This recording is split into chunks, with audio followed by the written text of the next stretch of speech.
Arpeggios. They're one of the most natural things to do on the guitar. Think about it. After you learn some chords and learn how to strum them, etc., the second most natural thing to do after that is just take those chords and arpeggiate them. It's a natural variation on just a strum, breaking up a chord. So now, let's take a look at these arpeggios. Basically, we have two kinds. We have ascending and we have descending. Simple enough to remember. Likewise, we have two kinds of planting, what I call planting, and we're beginning into this in a minute. We have a full plant and we have a sequential plant. These are the two best ways to practice and to perform, to execute these arpeggios that we're talking about. Now, this is a plant. Now, take a look at my I finger. It's on the G string here.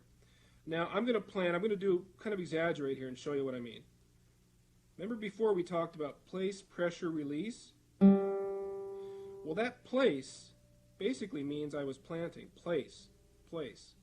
I'm planting. I'm placing the finger exactly where I want it on the fingertip before I play the note. It's a way of controlling the stroke, controlling the tone, articulation. Everything about the stroke is controlled just by practicing this plant I'm talking about.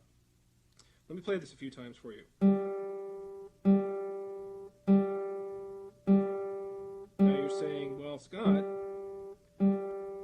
okay, you're cutting off the tone between notes. I'm hearing the tone stop. Well, you're right. I'm exaggerating the plant, showing you how I prepare. This is also a plant.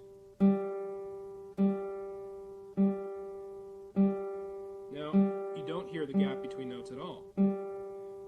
Now, what planting does is it keeps the stroke small, or not, I should say, keeps the motion to the string small.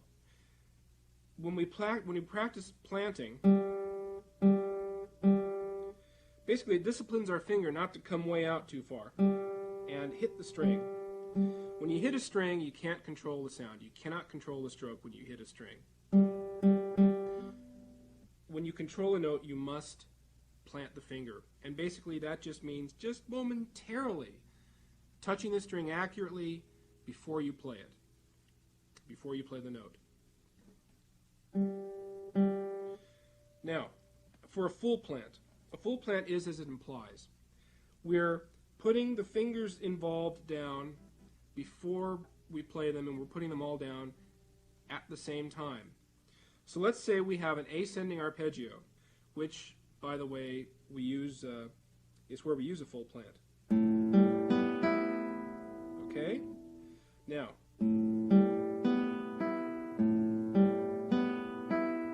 I'm doing open strings for now, so my left hand doesn't get in your way. Notice that my fingers, I and A, go down at the same time. My thumb is separate. My thumb goes down after my fingers play. Fingers, thumb.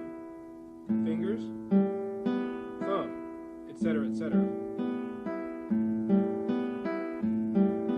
Now notice this. As I get faster,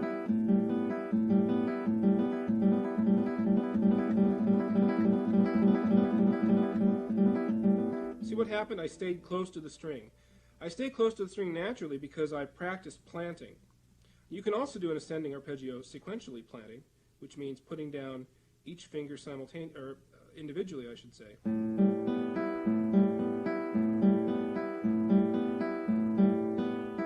So as soon as I'm done with one finger, the next one goes down. Let me show you this one while I do a descending arpeggio. Okay. A goes down, M goes down, I, and the thumb. You plant immediately after you pluck a note. Not during, just after. If you have your guitar in your hand, try to follow me. Just to get the idea, just follow me for a second. Got that? Are your fingers going down securely? Are they going down exactly as you want them? Now notice this. Now you can follow me or not, doesn't matter. I'm going to speed up.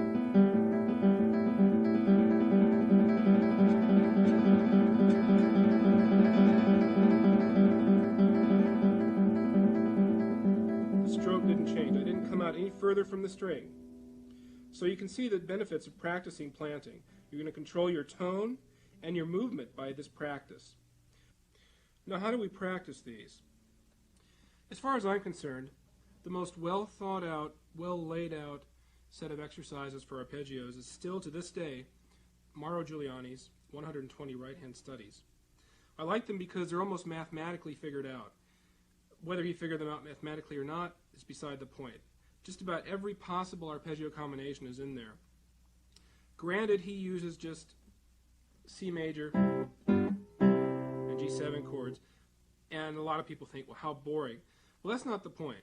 The point is that it's the patterns that count. And in practicing these patterns, make sure that you plant correctly and practice it enough at your own pace where you feel comfortable with the planting.